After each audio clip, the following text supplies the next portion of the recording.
절벽에 쓰여있는 소용녀의 글을 보고 한참을 생각하던 황용이 눈을 빛내며 손뼉을 쳤다.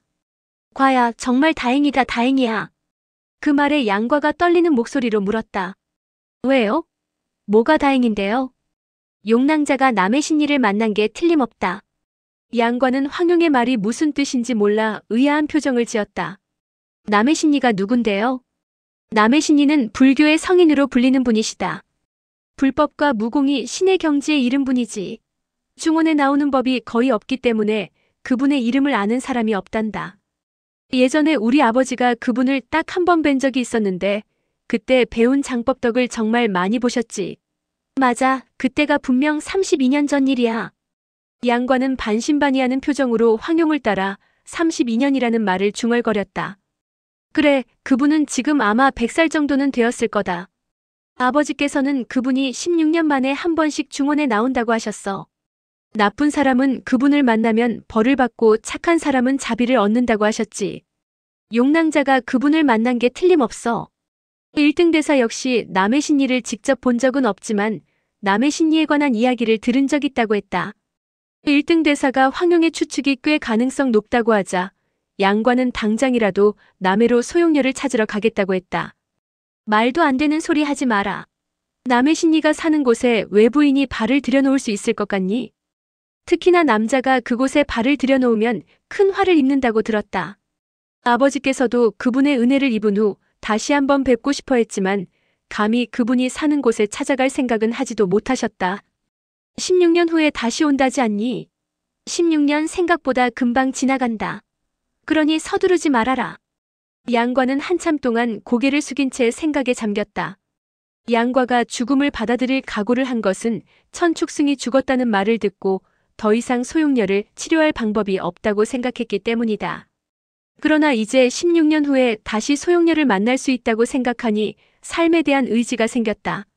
좋아요, 단장초를 먹겠어요. 만약 효과가 없다면 16년 후 백모님께서 저 대신 이곳에 와주세요. 양과가 단장초를 복용할 의지를 밝히자 1등 대사가 오른손 식지를 뻗어 양과의 소해, 통리, 신문, 극천, 네 곳의 혈도를 가볍게 찍었다. 그러자 즉시 따뜻한 기운이 네 곳의 혈도에서 가슴으로 모이는가 싶더니 답답하던 가슴이 뚫리는 듯했다. 정화독의 발작은 감정과 밀접한 관계가 있다. 달리 말해 심장과 관계가 있다는 말이지. 단장초에 해독 기능이 있다면 그 역시 가슴과 관계가 깊을 것이다. 내가 혈을 찍은 것은 신맥을 보호하기 위해서다. 이제 단장초를 먹어보아라. 그 말에 양과는 허리를 숙여 감사를 표하고는 단장초를 조금 집어 입에 넣고 천천히 씹었다. 말로 표현할 수 없는 악취와 함께 쓴맛이 느껴졌다. 지금까지 먹어본 그 어떤 것보다도 쓴맛이었다.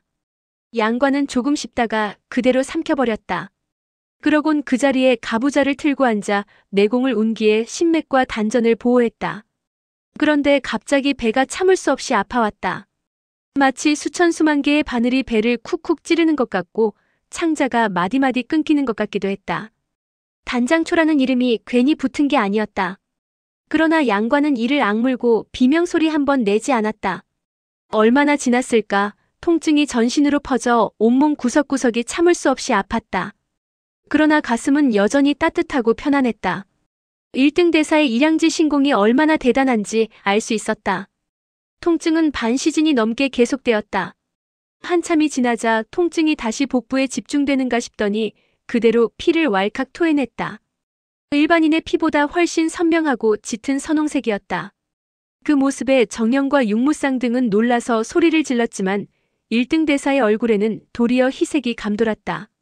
사제, 자네는 비록 죽었지만 결국 자네가 사람을 살렸네. 양과는 그 자리에서 벌떡 일어나더니 넙죽 엎드려 절을 했다. 양과는 비록 한 번에 몸속에 남은 정화독을 모두 해독하지는 못했지만 단장초가 효력이 있다는 사실은 몸소 확인했다. 이제 꾸준히 단장초를 복용하고 운기한다면 정화독을 모두 해독하게 될 것이었다. 1등 대사가 말했다. 양소엽이 단장초를 먹고도 몸이 괜찮은 것을 보니 확실히 효과가 있나 보군. 그러나 혹시 모르니까 연속해서 복용하지 말고 7일 정도 지난 후 다시 복용하는 게 좋겠네. 그때는 자네가 스스로 내가 알려준 네 군데의 혈도를 찍어 신맥을 보호하도록 하게. 약초의 양도 오늘보다는 조금 줄여야 할 것이야. 양과가 허리를 굽혀 답례했다. 감사합니다. 말씀하신 대로 하겠습니다. 황용은 태양이 중천에 떠 있는 걸 보고 말했다. 양양을 떠난 지 너무 오래되었습니다. 상황이 어떻게 돌아가고 있는지 모르겠군요. 이제는 그만 가봐야 할 것 같습니다. 과야, 너도 함께 양양으로 가자. 백부께서 널 많이 보고 싶어 하신다. 그러나 양과는 황용과 함께 양양으로 가는 대신 이곳에 남아 소용렬을 기다리겠다고 말했다. 그리고 정령과 육무상 역시 남아서 양과가 완전히 회복하는 모습을 보고 떠나겠다고 했다. 사매와 육랑자가 과를 돌봐준다니 안심하고 떠나도 되겠군요. 과의 독이 모두 없어지고 나면 과와 함께 양양으로 오세요. 그러곤 일행을 데리고 길을 떠났다. 양과 정령 육무상 세 사람은 황용 일행이 점점 멀어져 완전히 보이지 않을 때까지 그 자리에 서서 전송했다. 맹렬히 타오르던 불길도 이제는 거의 잦아들었다. 남은 세 사람은 양과의 제안으로 의남매를 맺었고 절정곡에 뿌리내린 정화나무를 모조리 태워 없애버렸다. 그 후 양과는 일주일마다 조금씩 단장초를 복용하며 체내에 쌓인 정화독을 해독했다. 그러던 어느 날 양과가 육무상에게 말했다. 육누이, 따지고 보면 너와 난 같은 문파 사람이야. 그래서 이곳에 머무는 동안 내가 너한테 옥녀심경을 전수해주고 싶은데 어때? 뜻밖의 제안에 육무상은 뛸 듯이 기뻐했다. 정령과 육무상 두 사람과 함께 지내는 동안 양과는 줄곧 진심으로 자신을 아껴주는 그녀들에게 감사하고 있었다. 양과는 두 사람에게 뭔가 보답하고 싶었으나 딱히 해줄 게 없어 내심 안타까워하고 있었다. 그러다 두 사람이 무공 수련하는 모습을 지켜본 양과는 육무상에게 무공을 전수해줘야겠다고 생각했다. 정령은 자질도 뛰어난 데다 황약사라는 좋은 스승을 만나 잘 배웠기에 앞으로 수련을 계속하면 훌륭한 고수가 될 수 있을 것 같았다. 그에 비해 육무상은 무공의 기초가 너무 허술해 보였다. 그래서 육무상에게 옥녀심경을 전수해주기로 한 것이다. 다행히 육무상이 이막수에게 배운 무공도 고묘파에 뿌리를 둔 것이었기에 이해하는데 어려움은 없었다. 그렇게 한 달여가 되자 육무상은 옥녀심경의 구결을 모두 외울 수 있었다. 이제 무공을 대성하고 말고는 그녀 자신에게 달린 문제였다. 옥녀심경을 익힌 후 육무상의 무공은 하루가 다르게 성장했다. 그러던 어느 날 아침 정령과 육무상은 아침 식사를 준비해놓고 양과를 불렀다. 그러나 아무리 기다려도 양과가 오지 않자 이상히 여긴 두 사람은 양과가 기거하는 동굴에 가보았다. 그랬더니 양과는 보이지 않고 땅바닥에 다음과 같은 글만 쓰여 있었다. 언젠가 다시 만날 날이 있을 테니 잠시의 이별을 너무 서운해하지 말아라. 오누이의 정은 해와 달처럼 희디이다. 정령과 육무상은 한참 동안 아무 말도 하지 못하고 멍하니 서 있었다. 마침내 떠나고 말았군요. 두 사람은 산등성이로 뛰어 올라가 사방을 살폈으나 보이는 건 구름과 안개뿐이었다. 절정곡을 떠난 양과는 정처 없이 강호를 떠돌며 몇 달을 보냈다. 어느덧 양양 근처에까지 다다랐다. 전에 몽골군에 의해 불에 타 폐허가 되었던 지역이 지금은 인가가 들어서 있었다. 최근 몇 개월 동안 몽골군의 침략이 없었던 모양이었다. 양과는 곽정이 보고 싶었으나 곽부를 만나고 싶지는 않았다. 수리형을 못 본 지가 오래되었군. 한번 가봐야겠다. 양과는 독고구패의 거처를 찾아가 길게 휘파람을 불었다. 그러자 얼마 지나지 않아 신조의 우는 소리가 들려왔다. 고개를 들어 살펴보니 저쪽 큰 나무 밑에서 신조가 두 발로 승냥이의 목을 누르고 있었다. 양과를 본 신조는 승냥이의 목을 놓아주고 성큼성큼 다가왔다. 구사일생으로 살아난 승냥이는 꼬리를 감추며 숲을 속으로 도망갔다. 양과는 신조의 목을 끌어안고 볼을 비볐다. 참으로 친근한 모습이었다. 양과와 신조는 동굴로 들어갔다. 신조와 헤어진 후 수개월 동안 참으로 많은 일을 겪었다. 양과는 그동안의 슬픔과 기쁨, 만남과 이별을 털어놓지 못하는 게 못내 아쉬웠다. 양과는 숲속에서 신조를 벗삼아 지냈다. 어느 날 무료해진 양과는 독고구패가 검을 놓아둔 절벽 앞에 이르렀다. 독고 선배의 준검은 과연 천하에 적수가 없다고 해도 과언이 아니었다. 그런데 독고 선배가 남긴 글에는 목검이 준검을 이긴다고 했지. 그리고 마지막에는 검을 사용하지 않고도 목검을 이길 수 있다고 했어. 어차피 용의를 만나려면 16년이라는 세월을 기다려야 하니 그동안 독고 선배의 말에 따라 무공을 더 수련해야겠다. 양과는 굵은 나뭇가지를 깎고 다듬어 목검을 만들었다. 그날부터 양과는 밤낮으로 검술 연마에 정진했다. 큰 비가 내릴 때면 어김없이 폭포가 있는 곳으로 가서 물속에서 검술을 연마하며 힘을 길렀다. 이렇게 여름이 가고 가을이 오고 또 가을이 지나고 겨울이 왔다. 그런데 아무리 열심히 무공을 연마해도 내공이나 검술에 별 진전을 얻지 못했다. 애초에 양과의 무공이 워낙 고강했기 때문에 그 상태에서 무공을 더 향상시킨다는 게 쉽지 않은 일이었다. 그러나 양과는 결코 조급해하지 않고 꾸준히 무공을 연마했다. 눈이 많이 내리던 어느 날 신조가 날개를 휘둘러 강풍을 일으키며 내리는 눈발을 막았다. 그 모습을 본 양과는 문득 좋은 생각이 떠올랐다. 겨울에는 비가 내리지 않아 폭포 속에서 무공을 수련할 수 없었는데 이제 보니 눈 속에서 검술을 수련하는 것도 좋은 방법이겠군. 신조의 날갯짓이 갈수록 강해졌다. 엄청나게 많은 눈이 내리는데도 신조의 몸에는 전혀 닿지 않았다. 흥이 난 양과는 눈밭에 서서 목검을 휘두르기 시작했다. 옷소매가 펄럭였고 옷소매와 검이 일으키는 바람으로 눈발을 막아냈다. 이렇게 반나절 동안 검을 휘두르고 나니 검과 옷소매를 휘두르는 힘이 크게 강해졌다. 눈은 3일 연속으로 내렸고 그동안 양과는 매일 검술을 수련했다. 3일째 되던 날 오후 눈이 더 많이 내렸다. 양과가 여느 날처럼 내리는 눈을 응시하며 검을 휘두르고 있는데 갑자기 신조가 다가오더니 날개를 펼쳐 양과를 공격했다. 뜻밖의 공격에 양과는 하마터면 날개에 맞을 뻔했으나 순발력 있게 뒤로 물러나 겨우 피했다. 전에도 날개로 나를 공격해 무공 수련을 시켰지. 이번에도 나를 훈련시키려는 모양이군. 양과의 예상대로 신조는 그를 훈련시켰다. 양과가 목검을 휘두르며 신조를 공격했으나 양과의 목검은 신조의 날개와 부딪힐 때마다 그대로 두동강이 났다. 그럴 때마다 신조는 더 이상 공격하지 않고 그 자리에 서서 낮게 울어댔다. 마치 양과를 질책하는 듯한 모습이었다. 그렇게 양과는 목검이 부러질 때마다 다시 목검을 만들어 신조와 대결을 벌였다. 양과는 쉬지 않고 목검을 만들어 덤벼들었고 횟수가 늘어날수록 양과가 버티는 시간도 늘어났다. 신조는 지치는 기색도 없이 엄격한 사부처럼 양과를 훈련시켰다. 양과는 그런 신조가 고마우면서도 부끄러운 생각이 들었다. 수리형이 이렇게 열심히 도와주는데 만약 목검을 제대로 배우지 못한다면 무슨 낯으로 수리형을 대하겠는가? 게다가 이렇게 좋은 기회는 다시 만나지 못할 것이다. 기회를 놓치지 말고 최선을 다해 열심히 해야겠다. 양과는 꿈에서조차 초식을 연구하고 내공을 증진시킬 방법을 생각했다.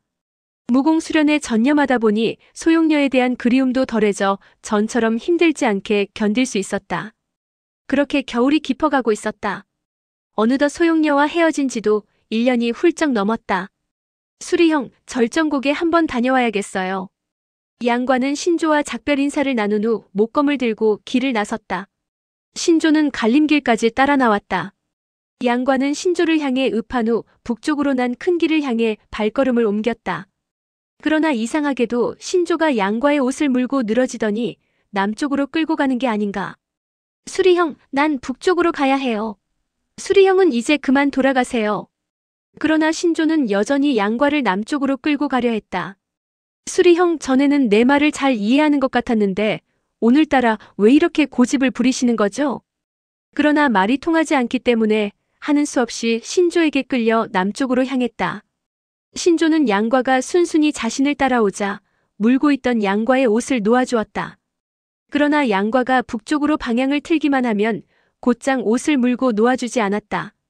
수리형이 기어이 나를 남쪽으로 데려가려고 할 때는 반드시 이유가 있을 거야. 일단 수리형이 가는 대로 따라가 보자. 양과는 절정곡에 가려던 생각을 잠시 접고 신조를 따라 동남쪽을 향해 걸었다.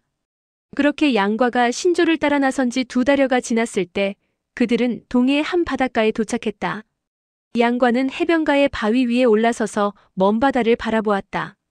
파도가 넘실대는 바다를 바라보고 있으려니 마음속에 만감이 교차했다. 그때 멀리서 우르릉 우르릉 하는 소리가 끊임없이 들려왔다.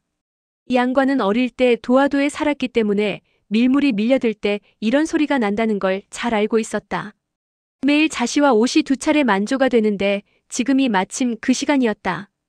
밀물이 밀려드는 소리가 갈수록 크게 들리더니 마치 수만 마리의 말들이 동시에 달리는 듯한 소리가 났다. 멀리서 조수가 밀려드는 모습이 마치 흰 선이 해안을 향해 급히 다가오는 것처럼 보였다. 그 모습이 얼마나 장관인지 이를 바라보던 양과는 대자연의 위력에 입을 다물지 못했다. 순식간에 양과가 있는 곳까지 물이 차올랐다. 머지않아 양과가 서 있는 바위마저도 물에 잠길 것 같았다. 양과는 훌쩍 뛰어 뒤로 물러났다. 그러나 뛰는 순간 강한 힘이 등을 밀어냈다. 신조가 날개로 내친 것이었다. 양과는 몸이 허공에 떠 있는 상태인지라 달리 방법이 없어 날개에 밀려 물속에 떨어졌다. 갑자기 당한 일이라 양과는 그만 바닷물을 몇 모금 마시고 말았다. 사실 매우 위험한 순간이었으나 다행히 계곡에서 검수를 수련한 경험이 있었기에 얼른 바위 위로 올라가 안정된 자세로 설 수 있었다. 해수면은 큰 파도가 출렁이고 있었지만 바다 밑은 도리어 매우 고요했다. 양과는 그제야 신조가 자신을 바다로 데려온 이유를 깨달을 수 있었다. 바다의 파도를 상대로 검수를 수련하라는 것이었구나. 양과는 양발에 힘을 주어 바위를 밀고 그 힘을 받아 바다 위로 몸을 솟구쳤다. 강한 바람이 얼굴을 덮치는가 싶더니 뒤이어 산더미 같은 파도가 머리 위를 덮쳤다. 양과는 바닷속으로 가라앉았다가 다시 바위를 딛고 몸을 솟구쳤다. 그러고는 숨을 크게 한번 들이쉰 후 다시 바닷속으로 들어갔다. 이렇게 반복하다 보니 썰물이 될 때쯤 양과는 피곤해서 얼굴이 창백해졌다. 그날 밤 자시에 또다시 밀물이 몰려왔다. 양과는 목검을 만들어 파도 속으로 뛰어들었다. 단순히 위에서 아래로 흐르던 계곡물과 달리 파도의 힘은 사방팔방에서 양과를 향해 밀어닥쳤다. 양과는 파도를 상대로 정신없이 검을 휘둘렀다. 파도를 이겨내지 못할 것 같으면 잠시 바다 밑으로 들어가 숨을 돌리곤 했다. 이렇게 매일 2차례씩 한 달여를 연습하고 나자 내공이 크게 강해졌다. 이제는 평지에서 목검을 휘두르면 그 위력이 대단했다.